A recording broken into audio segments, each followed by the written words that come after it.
একবার এক খ্যাকশিয়াল শিকারীদের তাড়া খেয়ে হাঁপাতে হাঁপাতে সামনে এক কাঠুরিকে দেখতে পেয়ে বলল, ভাই, আমায় একটু লুকানোর জায়গা দেবে?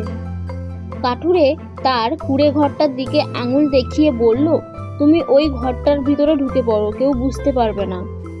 কিছুক্ষণ পরেই শিকারীর দল সেখানে এসে হাজির হলো। কাঠুরেকে দেখতে পেয়ে শিকারীরা জিজ্ঞেস করলো, এই পথ দিয়ে একটা খ্যাকশিয়ালকে যেতে দেখেছো? উত্তরে কাঠুরে বলল, কই না তো, কিন্তু সঙ্গে সঙ্গে সে ইশারা করে শিকারীদের সেই কুঁড়ে ঘরটা দেখিয়ে দিল।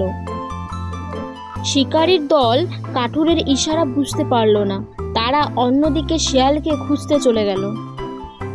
শিকারীরা চলে যেতেই শিয়াল কাঠুরের সেই কুঁড়ে ঘর থেকে কোনো কিছু না বলেই চলে যাচ্ছিল। কাঠুরে তখন শিয়ালকে ডেকে বলল, তুমি তো আচ্ছা বেঈমান, আমার জন্যে তুমি প্রাণে বেঁচে গেলে, অথচ যাবার আগে আমাকে একটা ধন্যবাদ জানিয়ে যাবার প্রয়োজন মনে করলে না।